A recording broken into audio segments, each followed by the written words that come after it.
Vocabulaire sur l'alimentation. On va faire quelques fruits, quelques légumes. Alors, on va commencer avec le fruit, l'abricot.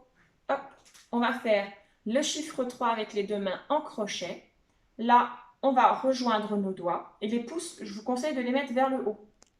Les pouces sont vraiment au niveau du haut. Il faut imaginer qu'on tient un abricot. Un abricot, c'est tout petit. Donc, on imagine qu'on se met en situation, on plante les pouces dans l'abricot et on l'ouvre. Et on l'ouvre. À ne pas confondre avec les chaussettes.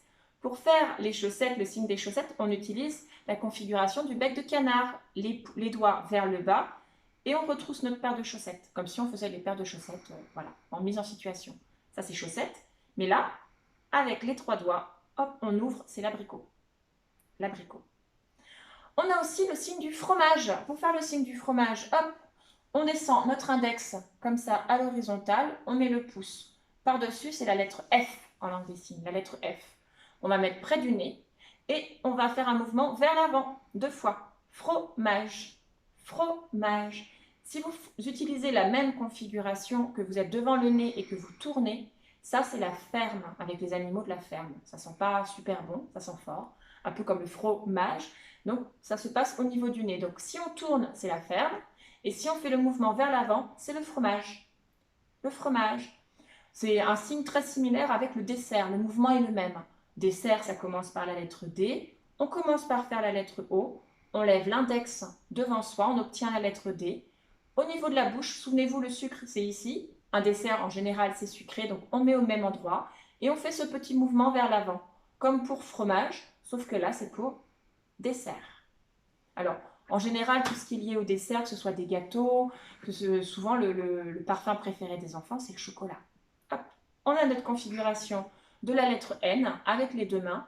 La main dominée, on la met hop comme ça devant soi et la main du dessus vient sur les doigts. On frotte le chocolat. Le chocolat. Attention de ne pas tomber dans le piège de faire ce mouvement vers l'avant. Si vous faites ce mouvement vers l'avant, c'est comme si là c'était des jambes et qu'on retirait le pantalon, ça devient le signe tout nu.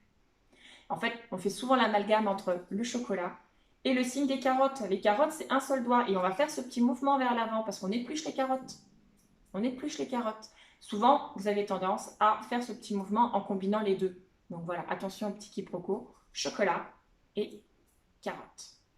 Un autre signe, c'est celui de la poire. On a notre griffe, on va venir au niveau de la bouche et on va refermer.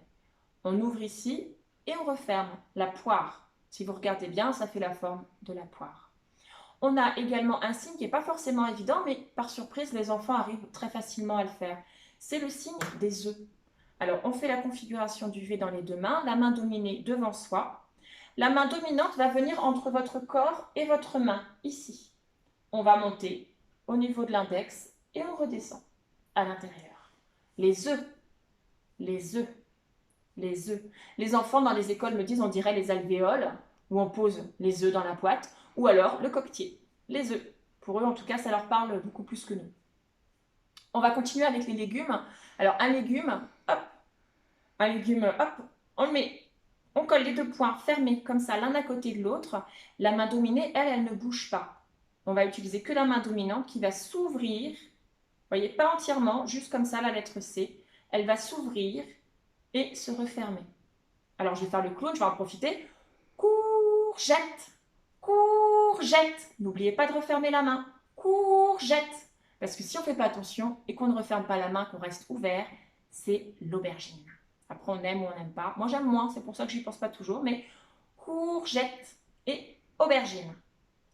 Il y a d'autres signes, si on retrouve un petit peu ce mouvement et ces configurations. On va commencer ici, les poings fermés, les mains collées. Cette fois-ci, les deux mains vont bouger, elles vont s'ouvrir, configuration en C. Elles vont s'ouvrir, s'étirer et se refermer. Pensez la lettre C comme concombre. Il y a les deux C comme dans concombre.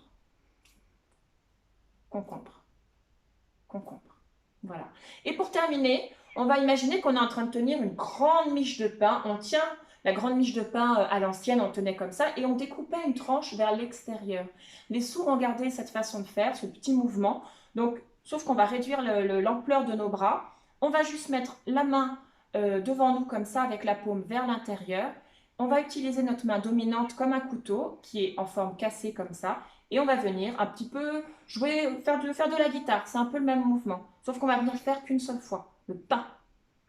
Le pain. Après, on peut s'amuser à découper en tranches, mais le signe, c'est le pain. Voilà.